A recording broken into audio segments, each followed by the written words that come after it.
안녕하세요, 김호준입니다. 어제 박문진 이사를 통해 김장겸 MBC 사장의 해임안이 가결됐습니다. 김 사장은 자신의 해임안이 통과되자 공영방송 사장으로서 언론의 자유수호와 방송의 독립소임을 다하지 못하고 물러날 수밖에 없는 것에 사죄한다는 성명을 냈습니다. 최근 10년간 가장 웃긴 성명서입니다.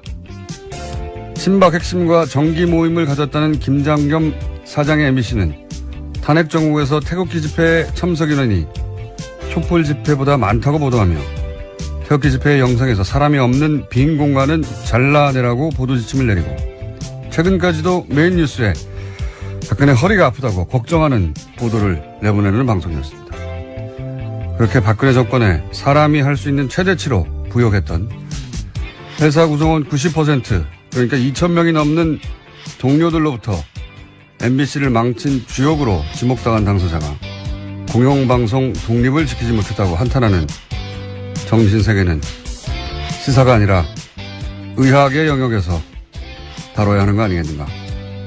김호준 생각이었습니다.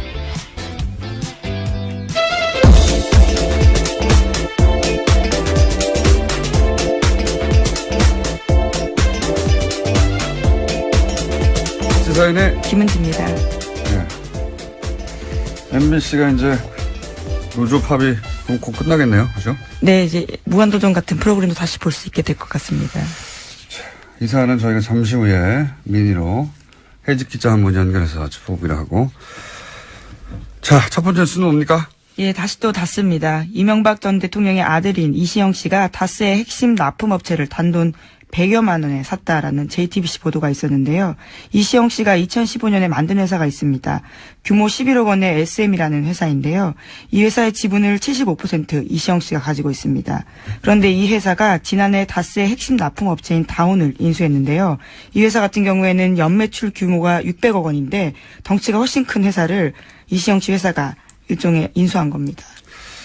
이건 이제 일요신문이 처음 파기 시작했던 사안이죠, 이게. 당시 일요신문의 특종이었고, 이제 JTBC가 이제 JTBC 표현대로면 한 발 더 들어가던가요? 예. 한 발 더 들어가가지고 또 다른 후속 특종을 낸 거네요. 이게 간단하게 요약하면은, MB, 예, 이명박 전 대통령 아들 이시영 씨가 유일하게 등기회사로 있는 회사입니다. 그러니까 유일하게 직접 소유한 회사라는 뜻이죠. 근데 이 회사가, 자신의 회사 규모의 40배 가까운 다스 납품 업체 다온을 인수했다.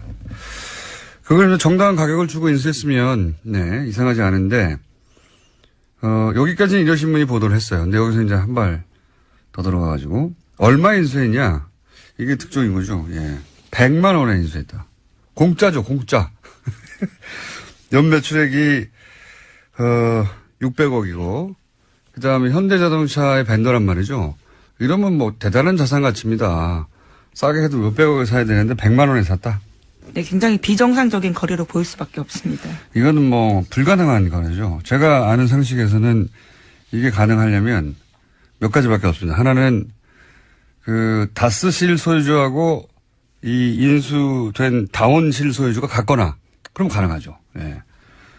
아니면은 다스 실소유주가 예를 들어서 납품업체잖아요. 그러니까 무슨 원자재를 잔뜩 샀을 수 있지 않습니까? 예를 들어서. 그런데 갑자기 거래를 끊어요. 그러면 대금 지급을 못 하잖아요. 그럼 부도 직전에 갈 수도 있지 않습니까? 그렇게 일부러 몰고 와서 먹는다든가. 아니면 뭐 장부상 안 나오는 뒷거래를 했다거나. 그 외의 경우로 생각하시는 분들은 문자 주시고 어떤 경우에든지 간에 이렇게 하는 이유는 뭐냐면 다스 실소유주가 다스가 아니라 이 SM이라는 회사를 통해서 그러니까 인수합병 또는 일감 몰아주기 그걸 통해서 재산을 승계하려는 거다. 이 방식이 이제 최근 진화된 재벌들의 우회 승계 방식이에요. 똑같아요. 예. 일감 몰아주기 계열사 인수합병 통해서 회사를 승계하는 거죠. 예. 이런 우회 승계. 다스가 그런 방식의 승계를 하고 있다. 그 중에 딱 걸린 거다. 라고 초강력 추정하는 바입니다. 저는. JTBC가 반론받기 위해서 여러 차례 연락했다고 하는데요. 현재 SM 대표는 김진 전 다스 부사장입니다. 그런데 여러 차례 연락했지만 답을 하지 않았다라고 합니다. 네. 만약에 다스가 그런 방식의 우회 승계를 하는 거라면 저는 그렇게 강력히 추정하고 있는데 누가 하는 거냐? 다스 실소유주가 하는 거죠. 당연히.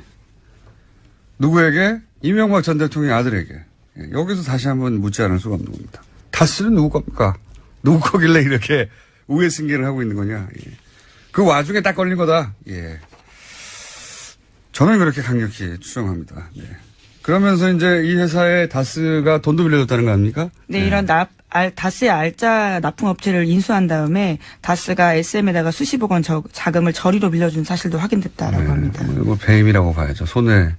왜냐하면 다스가 빌려온 돈보다 더 싸게 빌려줬으니까 다스 입장에서는 손해를 입었잖아요. 예. 다스의 주식이 하나도 없는 이시영 씨에게 그렇게. 이것도 배임이죠.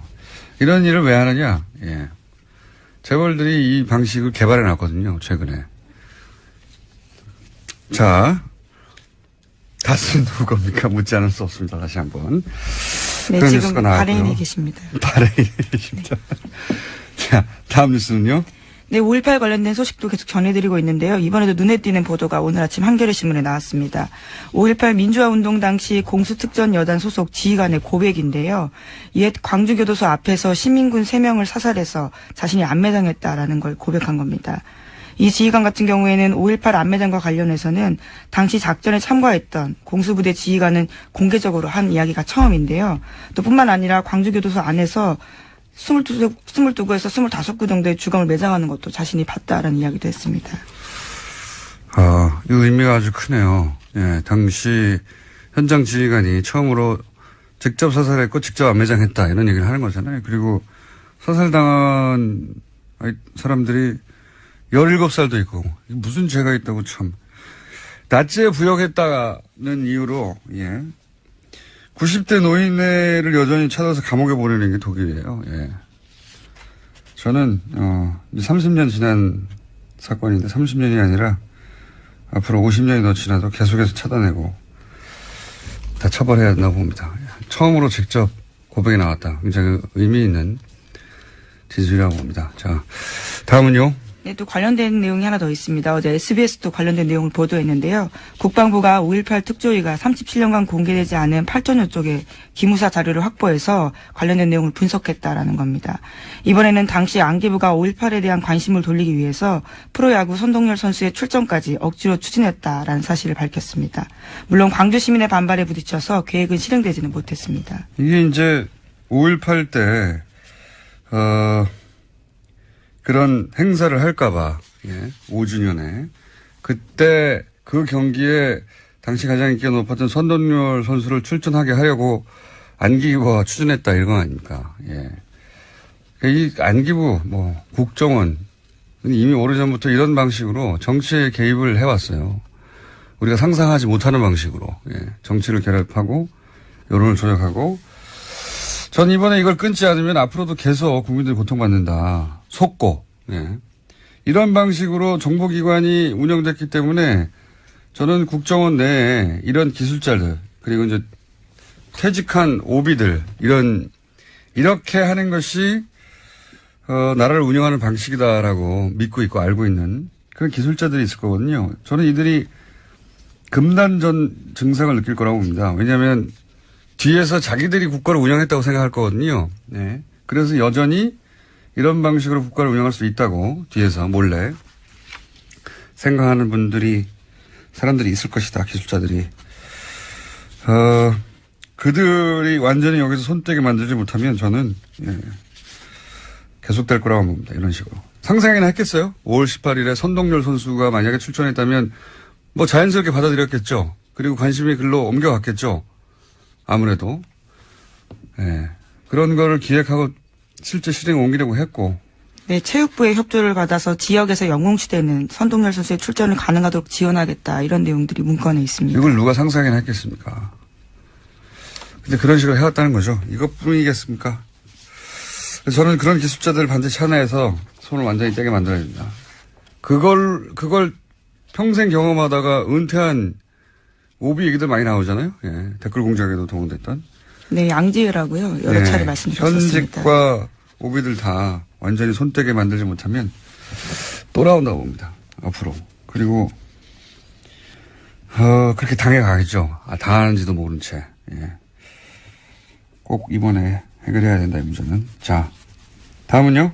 네, 어제 홍종학 중소벤처기업부 장관 후보자의 인사청문 경과 보고서가 채택되지 못했습니다. 애초에는 어제 오전 10시에 전체회의 열고요. 홍 후보자 보고서 채택할 예정이었는데 여당과 자유한국당, 국민의당 등 야당의 입장이 엇갈리면서 회의가 1시간 정도, 한 차례 정도 연기가 됐고요. 그 이후에도 계속 열리지 않다가 여당 의원들만 참석한 가운데 회의가 열렸습니다. 결국은 의결은 이루어지지 않았습니다. 이게 이제 정적수가 부족해서 안 된 거거든요. 참석을 안 하니까 정적수가 부족해가지고. 그러니까 홍종학 후보 문제는 이제 이렇게 보고서 채택을 못하게 만든 다음에 예산심의가 곧 있으니까요. 예, 그때 대통령이 임명을 할 거거든요. 그러면 이제 대통령이 임명을 야당에 동의 없이 했다고 하면서 예산심의 때 힘겨루기의 소재로 쓰려고 하는 거죠. 예. 그런 건데 요 사안은 제가 좀 자세히 청문회도 보고 세무사에도 문의했더니 확실한 결론은 이거 가지고 이제 언론들은 자꾸 양쪽 여야의 주장만 전달하는데 제가 확실하게 문의하고 확실하게 청문회를 본 결론은 일단은 불법이나 탈법은 편법은 없는 거예요. 예. 실정법 위반은. 그동안 뭔가 큰 법적 하자가 있는 걸로 보이게 만들고 싶었었는데, 일단 이제 보고서 채택 단계까지 갔기 때문에, 예. 이 얘기를 좀 해보자면, 한 번만 하고 끝내야 되겠습니다, 이 얘기는. 법적 하자는 없는데, 실제로 있는 것처럼 했던 거는 없는 것으로. 두 번째, 요게 이제 쟁점이었는데, 이 사안이 어떤 사안이 이 세법이 복잡해가지고 모르시는 분들에서 정리를 하자면 홍 후보 장모가 재산을 증여하는데 딸과 외손녀에게 각각 25%씩 준 거예요. 50%는 다른 자녀에게 주고. 그러니까 외손녀에게 홍 후보 딸이죠. 예. 홍 후보 딸에게 25%를 증여한 부분, 이 증여한 부분을 어떻게 처리했느냐 이게 쟁점이거든요. 결국은 최종적으로는. 근데 미성년자였단 말이죠. 그러니까 부모, 홍 후보죠. 부모가 증여세를 대신 내주고 그 증여세를 또 내는 방법. 이걸 써야 하는데 야당 주장에 의하면. 그런데 홍 후보는 홍 후보의 아내가 딸에게 차용증을 쓰고 빌려줍니다. 돈을. 그러니까 아버지가 돈을 대신 혹은 엄마가 대신 내주고 그다음에 그 부분에 대해서 증여세를 또 내지 않고 차용증을 쓰고 빌려준다 이거죠. 그리고 나서 딸이 물려받은 부동산에서 나오는 수입으로 엄마한테 갚아라. 이렇게 차용증을 쓴 거예요. 근데 이게 불법은 아니지만 왜 논란이 됐냐. 그 이유가 뭐냐면 이렇게 하면 세금을 덜 낸다 이거죠. 그리고 이 차용증이 진짜겠느냐. 결국은 이런 식으로 눈속임하고 부자 대물림 비판했는데 세금을 덜 내려고 잔머리를 굴렸다. 이거거든요. 예. 그러니까 차용증이 요식행위라 이거죠. 세금을 덜 내려고 꼼수를 부렸다. 실제 그런 경우가 있기 때문에 그런 의심을 산 거죠. 그러면 사실은 딱 언론들이 두 가지만 따지면 답이 나와요. 이걸 안 했기 때문에 이 논란이 계속 지속된 겁니다. 혹은 했는데 이게 이제 여당 편을 든다고 그럴까봐 했는데도 보도를 안 했거나 이게 요식행위가 아닌 건 밝혀졌어요. 첫 번째. 요식행위인지 따져보면 되잖아요. 요식행위가 아닌 것이 기본적으로 모든 세금과 원천 징수를 다 했어요. 예. 그리고 이율에 따라서 돈도 갚고 있었고. 그리고 두 번째가 핵심이에요. 그러면 이렇게 하면 세금을 덜 내느냐? 세금을 덜 내려고 꼼수를 부렸다는 거 아닙니까? 근데 이렇게 하면 세금을 덜 내느냐? 아니라는 겁니다. 따져보니까. 이자 소득세하고 종합소득세까지 따져보니까 절세 효과가 없어요. 그러면 절세하려고 이렇게 한 게 아니기 때문에 공격할 거리가 없어지는 거예요. 도덕적으로도 법적으로도 하자가 없는 겁니다. 그러니까 절세 효과가 없다고만 해버리면 끝나는 문제를 그걸 안 해줘서 계속 논란이 이어지는 거예요. 이건 여기까지 하고요. 제가 세무사하고 자세히 따져봤더니 없어요. 절세 효과가 사실상. 이자소득세, 종합소득세 다 따져보니까. 자, 이 사안은 어쨌든 정쟁으로 가게 생겼습니다. 예. 다음은요? 네, 해외 소식도 좀 전해드리고 있는데요. 이번에는 사우디 그리고 이란과 관련된 소식도 말씀드리겠습니다. 국제네요. 네, 사우디와 이란의 대리전 부대가 된 레바논에서 전운이 감돌고 있다라는 건데요. 사우디도 지난 9일 레바논에 체류 중인 자국민들한테 헤즈볼라의 공격 표적이 될 수 있다면서 긴급 출국 명령을 내렸다라고 합니다.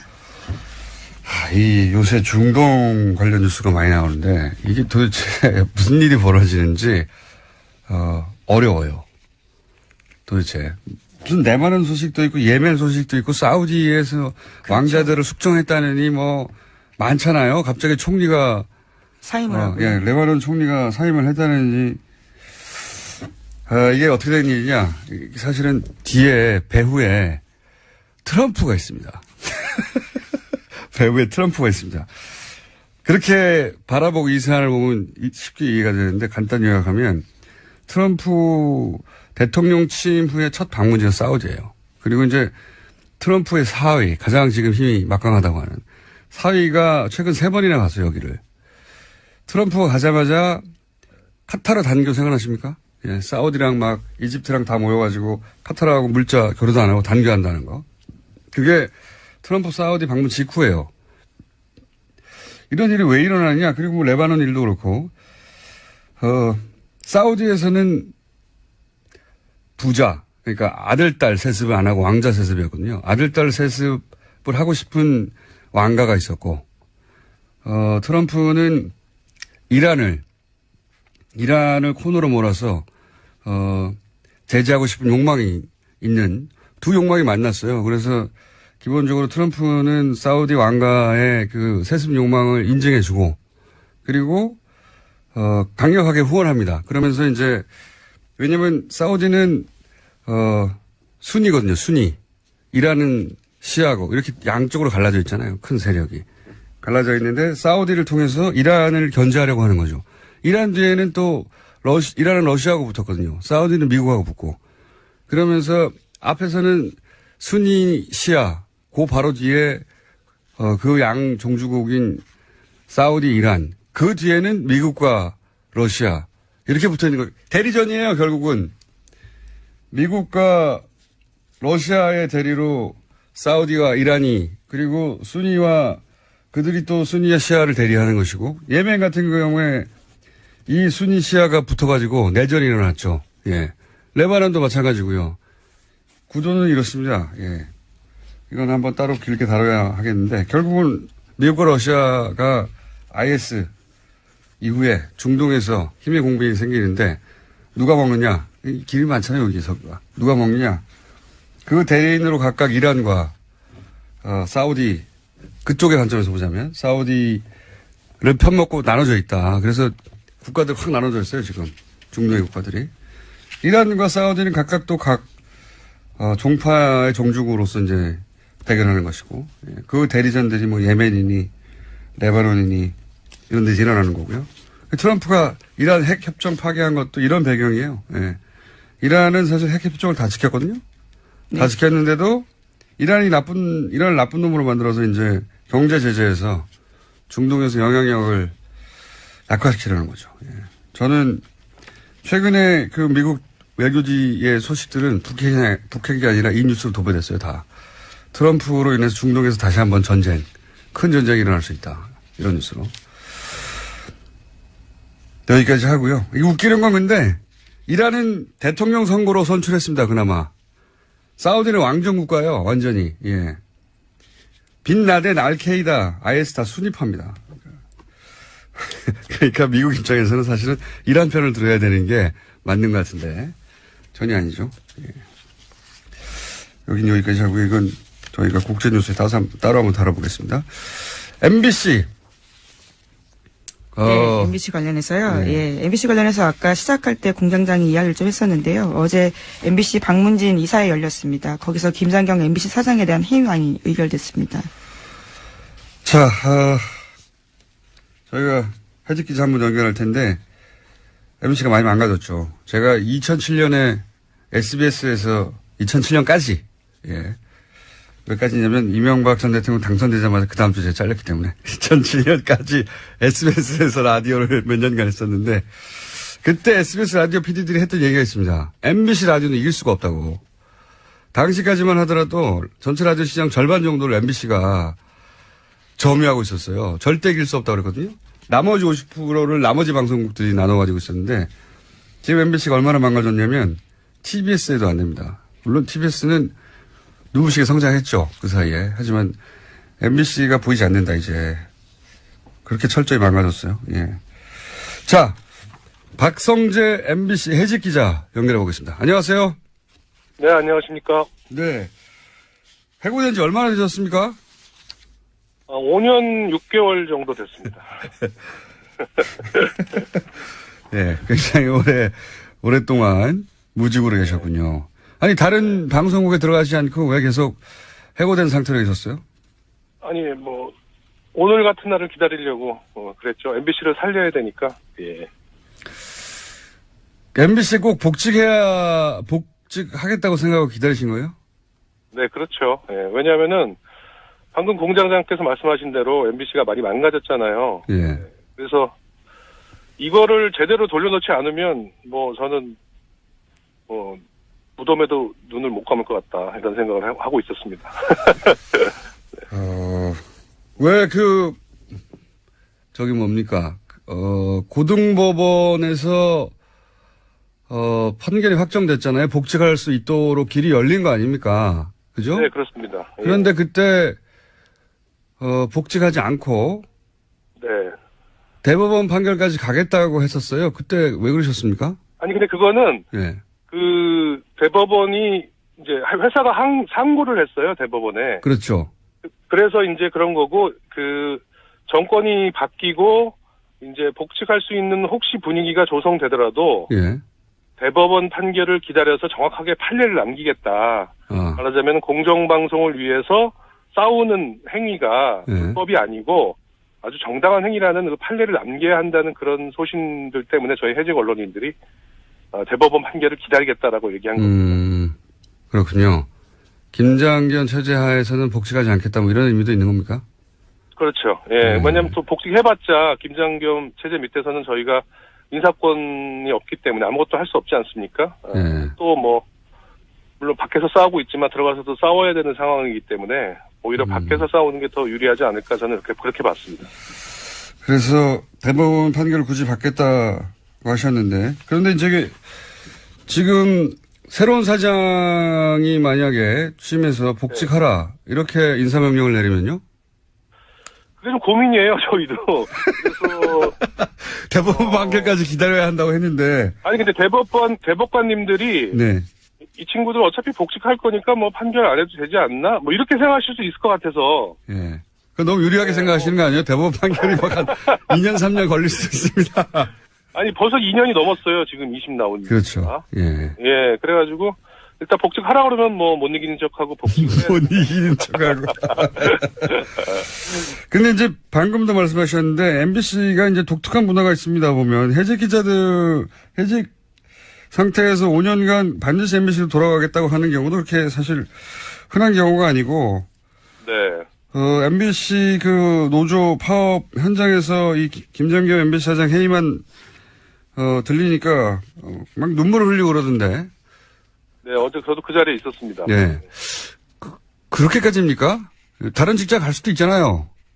저도 사실 제안을 안 받은 건 아닙니다. 네. 그런데 어쨌든 저희들 심정을 생각해 보면은 아까 공장장님께서 말씀하셨듯이 최고의 방송이었던 시대를 보냈다가 최악의 방송으로 이제 나락에 떨어진 그런 저희 친정을 보면서 느꼈던 그런 거 있잖아요. 예, 그런 자괴감 같은 것들을 해야 되고 반드시 국민의 사랑을 되찾아야겠다. 그런 거죠. 특히 지금 같으면은 라디오는 교통방송에 빼앗긴 1위의 위치를 다시. 예, 그거 쉽지 않을 겁니다. 제가 있기 때문에 이제.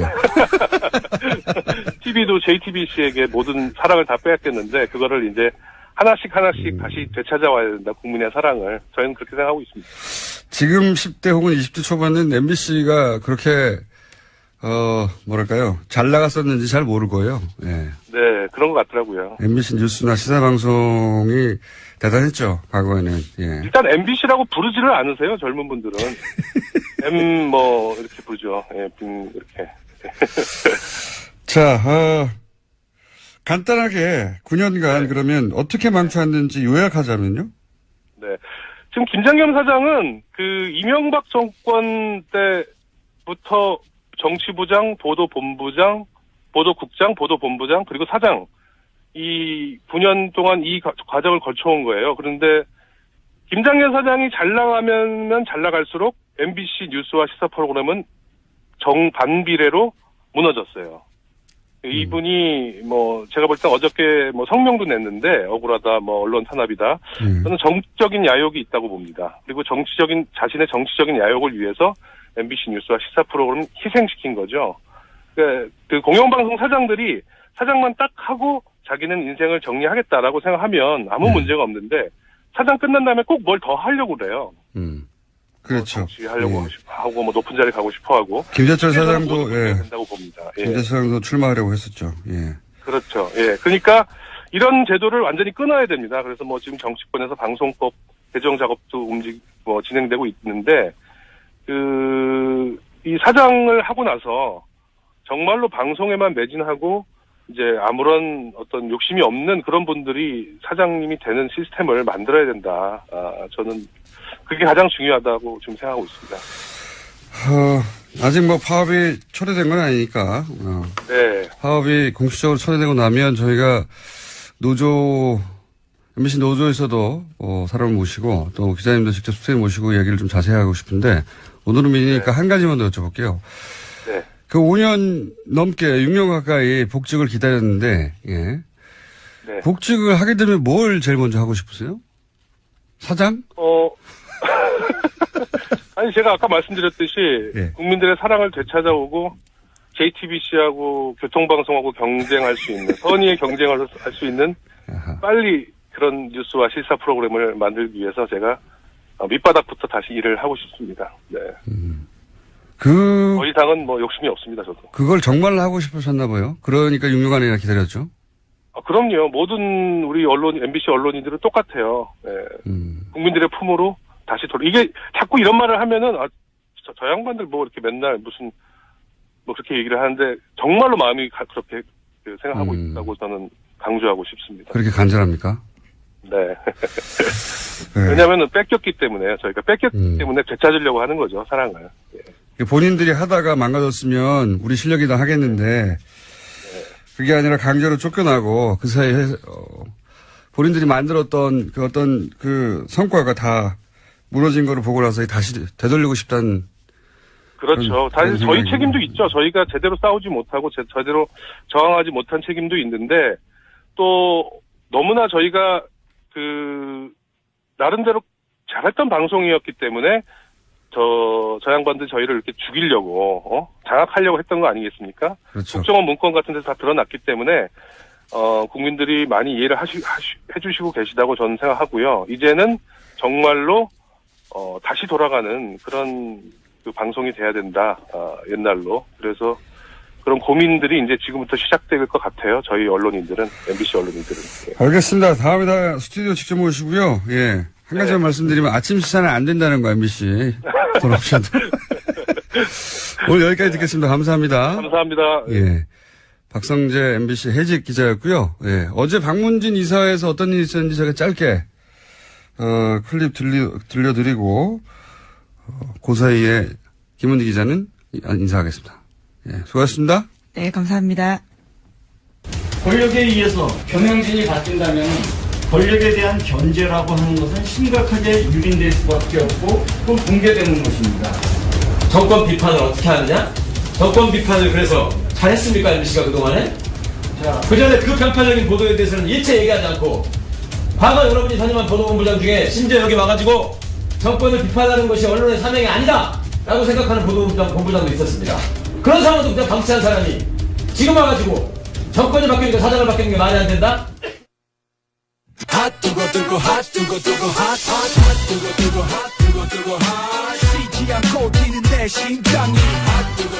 하태, 바른정당 하태경 최고위원, 예, 여전히 최고위원입니다.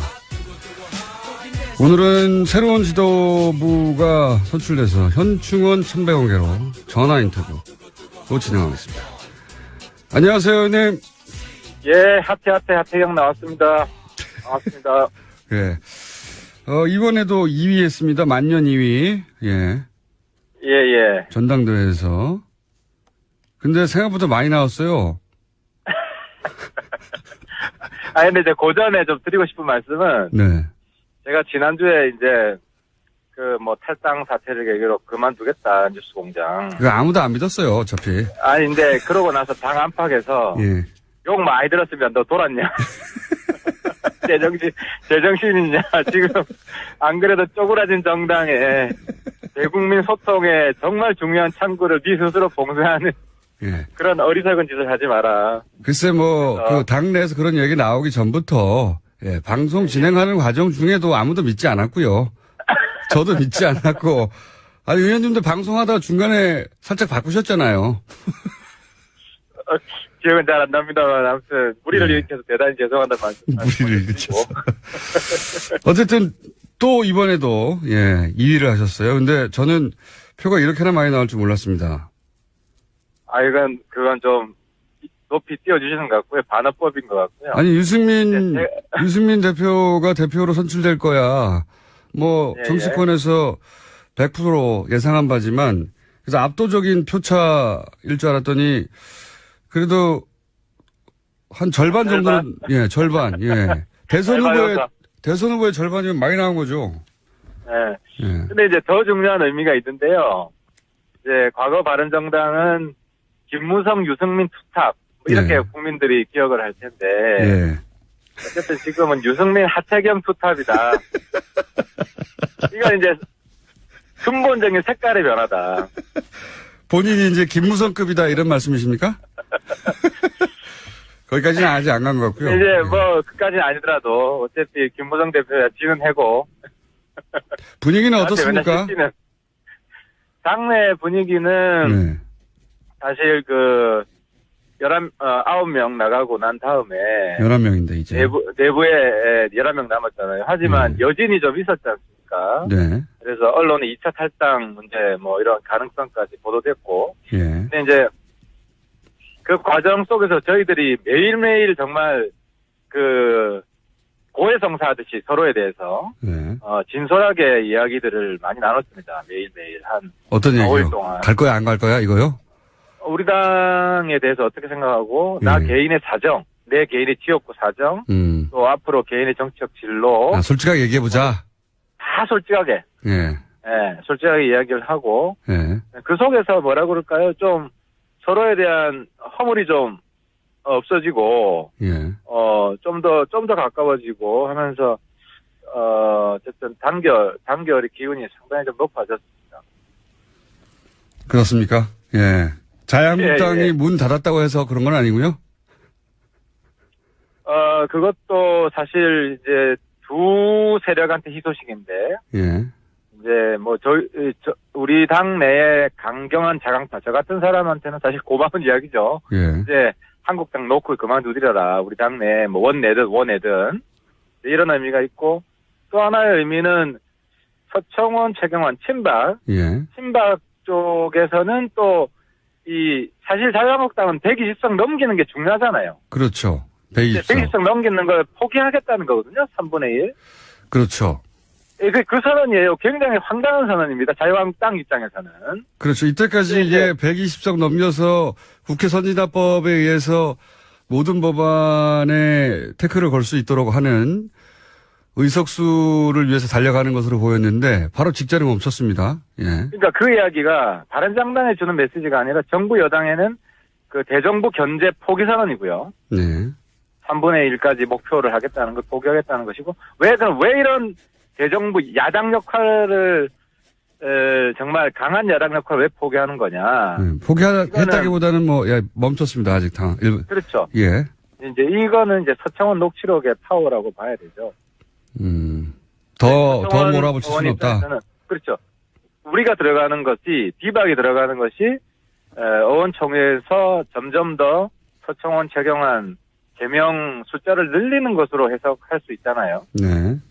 예, 그래서 뭐 그런 의미가 있는 것 같아요. 그럴 경우에 서청원 의원 쪽 친박 쪽에서 강하게 반발할 것이기 때문에 그 직전에 멈춰서 균형을 맞췄다 이런 의미인가요? 힘의 균형을? 그렇죠. 그래서 어쨌든 뭐 강한 야당의 역할은 포기하는 뭐 그런 좀 이상한 야당의 모습 아울러 보여준 거예요. 예, 그건 이제 친박 비박 사이의 힘의 균형 관점에서 말씀하신 건데 이런 점도 있지 않습니까? 이제 홍준표 대표 입장에서 김무성 의원과 가까운 의원들이 더 많이 들어오게 되면 본인이 가지고 있는 또 당 장악력 혹은 뭐 김무성 의원에게 뭐랄까요, 당의 주주 권한을 넘긴다? 하여튼 김무성 의원의 견제 의미도 있지 않을까요? 또 한편에서는? 그러니까 소위 무대 개파는 좀 거품이 많이 껴 있어요. 네. 그러니까 이제 처음에 탈당했던 13명, 예. 13명이 무대가 먼저 보낸 것이다. 예. 무대는 나중에 갈게. 이렇게 예. 작전이다 하는 것도 제가 뭐 어떤 자리에서 말씀드렸는데 전혀 그렇지 않다. 무대를 버리고 간 것이다. 실제로는? 실제로는 더 이상 제가 그 회의 자리에 있었지 않습니까? 장본인입니다. 있었고 그 안에 있었던 무대 형님 더 이상 못 믿겠다. 우리는 독자 행동을 하겠다. 해서 간 거고요. 먼저 보낸 게 아니고 버리고 간 거다? 네, 버리고 간 거죠. 그럼 이번에는 나중에 후발로 가는 게 아니라 나도 같이 데려가줘 이렇게 한 겁니까? 그런 거죠. 이번에는 이제 무대가 처음에 총대 맨 게 아니고, 예. 삼선 의원 모임이 있었잖아요. 예. 처음에 통추라고 하는, 삼선 의원 모임에서 몇 분이 주도한 건데, 그때 무대는 이거 너무 빠르다, 잘못되었다라고 당내에서 비판을 하는 입장이었어요. 여하간 홍준표 대표 입장에는 그렇다 하더라도 이제 김무성 의원을 견제하는 의미도 없진 않을 것 같습니다. 그러니까 견제 안 해도 되는데, 그건 이제 홍준표 대표가 너무 의원들하고 관계가 안 좋으니까, 당내에 한국 당내에 정세 파악이 저는 안 된다고 보입니다. 홍준표 대표가 믿고 의지할 만한 세력이 없죠, 현재 본인 입장에서. 없죠. 그러니까 다 못 믿는 거죠, 다. 당 안에. 모든 사람을 못 믿게 되니까, 이제 별로 제가 볼 때는 이제 종이 호랑이가 들어갔는데도 굉장히 실제로 홍준표 대표가 무대도 거의 개파도 아니고 이익 집단이다 하면서 엄청 견제구를 날렸잖아요. 예. 그게 오히려 무대를 키워주는 거다. 상대적으로. 그러니까 친박근혜 혹은 김무성 계보 이런 세력과 혼자 홍준표 대표가 이제 견제와 균형을 찾다 보니 이렇게 문을 닫아버린 것이다. 종합적으로 그렇죠. 보자면. 친박도 그게 강한 개파가 아니거든요. 다 그냥 허물어진 궁궐인데 거기서도 자기가 소위 말해 포섭을 해가지고 다 자기 사람 만들 수 있는데 그런 걸 전혀 안 하잖아요. 계속 욕만 날리고 막말만 하고 당내에서도. 그래서 홍준표 대표의 당내 정치는 정말 안철수, 유승민 다 지금 성적이 별로 좋지 않지만 최악인 것 같습니다. 지금 다른 정당을 걱정할 처지가 아닙니다. 지금 바른정당이. 바른정당 얘기로 돌아와서 지금 현재 유승민 대표 첫 일성 중에 하나가 언론에 보도된 게 중도 보수 통합 안철수 만나겠다 이런 거거든요.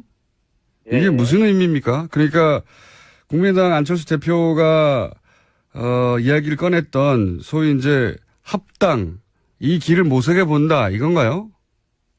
중도 보수 통합의 가장 큰 의미는요. 예. 하태경이 똥꼬집을 꺾었다, 양보했다 이게 제일 큰 의미죠. 그러니까 그건 개인적인 거고요. 그러니까 보수 통합이란 말을 쓰지도 마라. 기존에 이런 입장이었는데 그리고 실제로 국민의당하고는 선거연대까지 열어놓고 경우에 따라서 통합도 볼 수 있다 이런 거였는데 유승민 대표는 일관되게 그런 얘기를 했어요. 개혁 세력이 주도해서 국민의당 한국당 괜찮은 사람들하고는 다 합치자 이런 이야기를 계속 해왔잖아요. 거기에다가 일부 이제 한국당하고도 가능성을 열어두자. 그리고 또 이제 한국당과만 가능성을 열어두자 하는 남지사나 이런 분들도 양보를 사실 한 거죠. 국민의당하고도 열어두자. 이런 이야기가 다 복합적으로 어우러져서 우리 내부의 어떤 그 단결을 재확인하는 수사 이 정도 의미가 있다고 보여집니다. 단결을 확인하는 수사지. 그러니까 모든 가능성이 열려 있다는 그렇죠. 그 가능성의 천명인지 실제 국민의당과 어떤 뭐 통합 수순으로 가기 위해서 지금 밑에서 움직이고 있다 이런 건 아닙니까?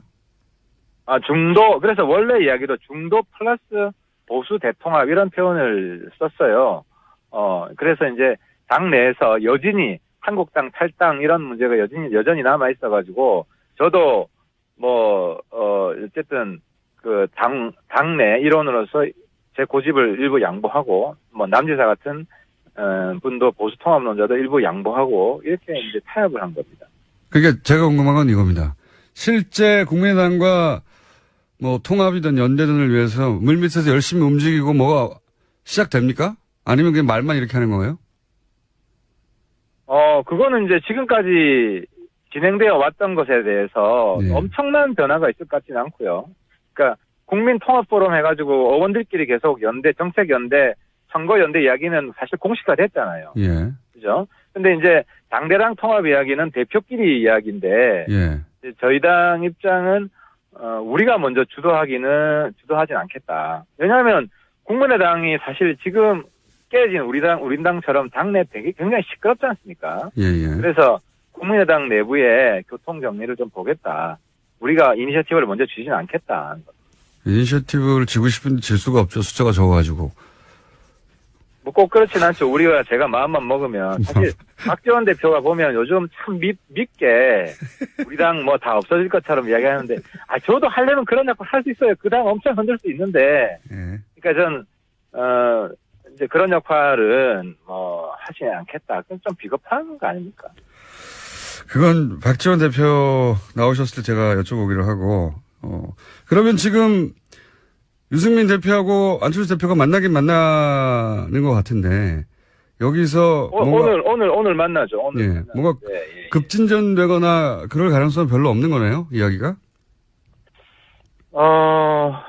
왜냐하면은 국민의당 내가 시끄러운데, 우리는 박지원처럼 하지 않겠다 하는 게 깔려있기 때문에, 우리가 내부를 분열시키고 교란시키는 이런 수를 뜨는 것은 지금 시기에 신사답지 않다는 겁니다. 우리가 뭐 옛날처럼 과거 구태 정치 하자면은 국당도 뭐 엄청 할 수 있죠, 하려면. 근데 이제 그런 비신사적인 건 안 하겠다는 거죠. 국당을 분열시켜서 예를 들어서 호담계하고 친한과 비한을 분열시키고 친한하고 뭉치고 이런 작전을 안 쓰겠다는 얘기입니까? 예, 그렇습니다. 요약하면? 예, 꼼수 안 쓰겠다는 거. 그렇게 하지 않더라도 이미 심정적 분당이라고까지 표현하는데요. 그 정도는 강경 발언하는 사람들은 그런 것 같은데요. 이제 발언하지 않는 분들은 굉장히 차분한 것 같더라고요. 제가 의원들 이야기를 들어보면 몇 분 딱 계시잖아요. 알겠습니다. 남경필 지사나 이런 분들은 2차 탈당 안 하나요? 그럴 수도 있죠. 안 받아준다는데. 지금 안 받아준다는 이야기를 홍준표 대표도 하고 몇 분이 그냥 속사포로 지금 날리고 있는데. 최소한 당분간은 정말로 안 받아줄 건가 봅니다. 그죠? 실현 가능성이 없는 것 같고, 왜냐면 남지사 같으면은 서청원 킬러예요. 그래서 남지사가 들어간다 그러면은 아마 서청원 대표가 전 녹취록을 깐다고 봅니다. 그럼 홍 대표가 죽기 때문에. 1분 남았는데요. 제가 한 가지만 더 여쭤볼게요. 예? 유승민 대표가 이런 과정을 거치면서 좀 변했습니까? 유승민 대표에 대한 비판도 당내에서 있었지 않습니까? 너무 유승민 대표가 예. 상당히 변하고 있죠. 예를 들어 큰 변화가 김호상 대표하고 뽀뽀할 때 저는 굉장히 충격이었는데 저 정도도 할 수 있는 사람이구나. 그건 뒤에서 강제로 밀어붙인 거 아닙니까? 강제로 밀어붙여도 그게 버틸 수는 있었는데 어쨌든 자발적인 게 있었고요. 그것만 가지고 변했다고 보기 힘든데요. 그리고 최근에도 우리가 이제 중도 플러스 보수 대통합을 유승민 대표가 수용을 했죠. 유승민 대표 인터뷰 좀 추진해 주세요. 옆에서. 제가 말씀드릴게요. 알겠습니다. 오늘은 여기까지 하겠습니다. 하태경 의원이었습니다. 감사합니다. 예, 감사합니다.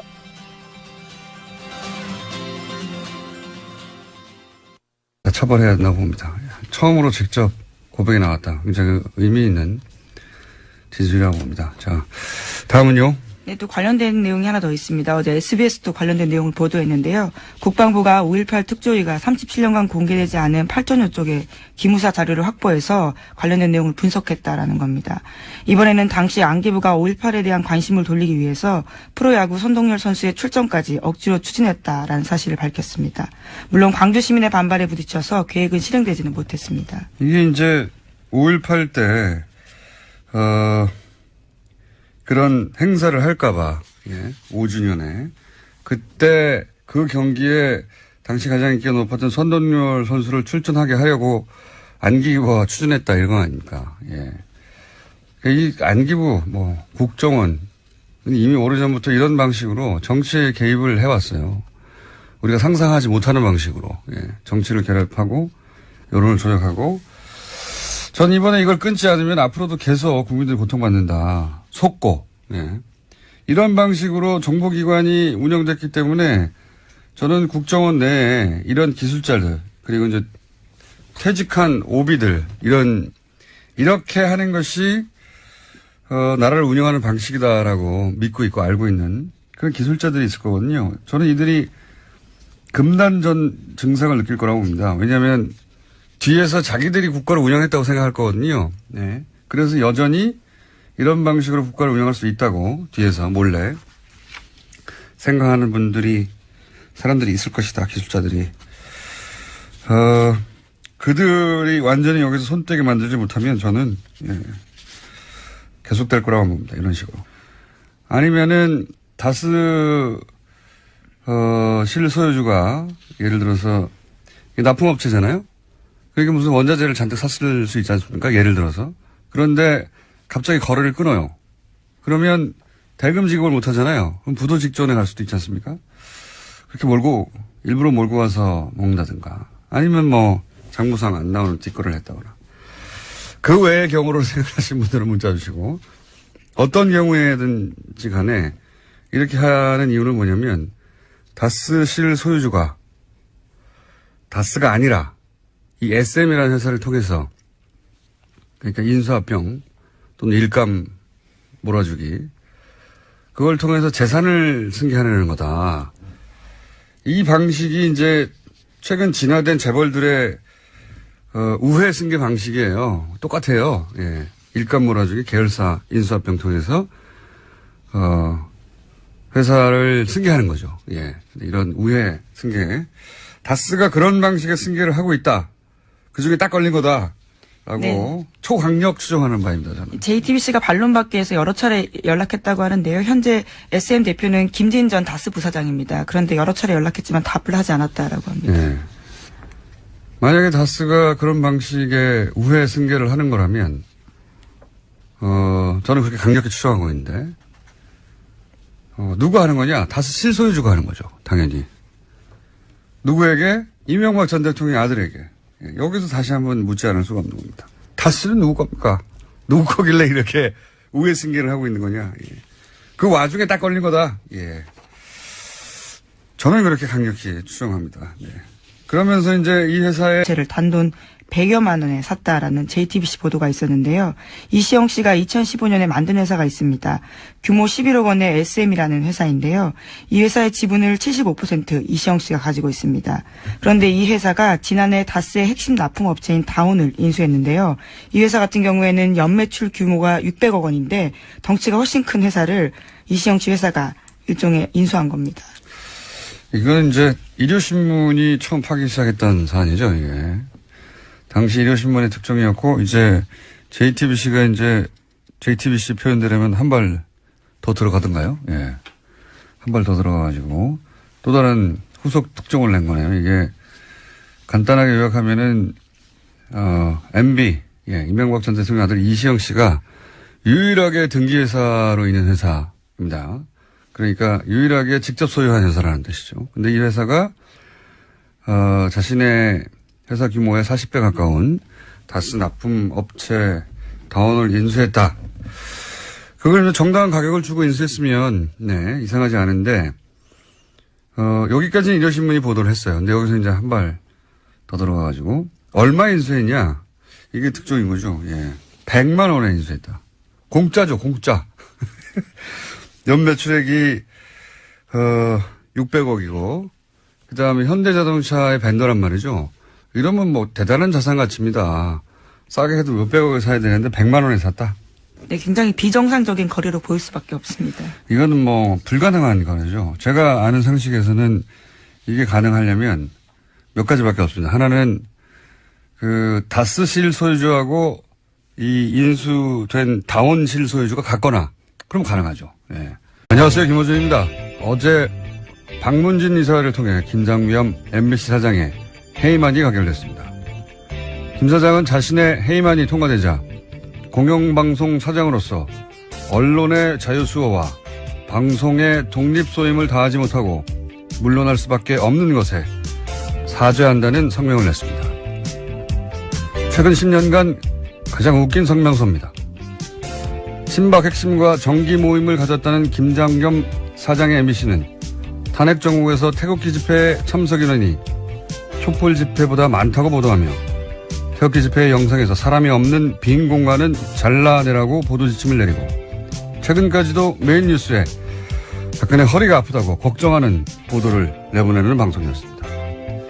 그렇게 박근혜 정권에 사람이 할 수 있는 최대치로 부역했던 회사 구성원 90% 그러니까 2,000명이 넘는 동료들로부터 MBC를 망친 주역으로 지목당한 당사자가 공영방송 독립을 지키지 못했다고 한탄하는 정신세계는 시사가 아니라 의학의 영역에서 다뤄야 하는 거 아니겠는가. 김호준 생각이었습니다.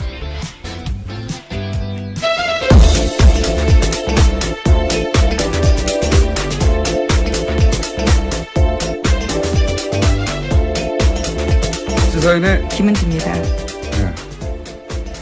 MBC가 이제 노조 파비 그럼 곧 끝나겠네요. 그죠? 네, 이제 무한도전 같은 프로그램도 다시 볼 수 있게 될 것 같습니다. 이 사안은 저희가 잠시 후에 미니로 해직 기자 한 분 연결해서 짚어보기로 하고. 자, 첫 번째 뉴스는 뭡니까? 예, 다시 또 다스입니다. 이명박 전 대통령의 아들인 이시영 씨가 다스의 핵심 납품업체. 다스가 돈도 빌려줬다는 거 아닙니까? 네, 이런 다스의 알짜 납품업체를 인수한 다음에 다스가 SM에다가 수십억 원 자금을 저리로 빌려준 사실도 확인됐다라고 합니다. 뭐 배임이라고 봐야죠. 손해.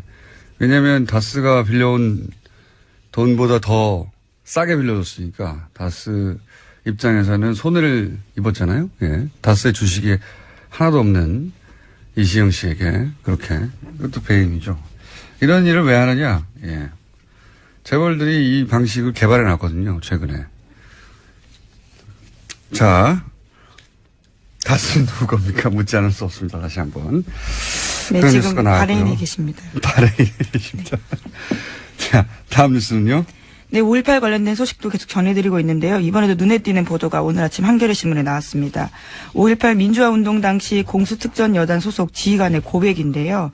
옛 광주교도소 앞에서 시민군 3명을 사살해서 자신이 안매장했다라는 걸 고백한 겁니다.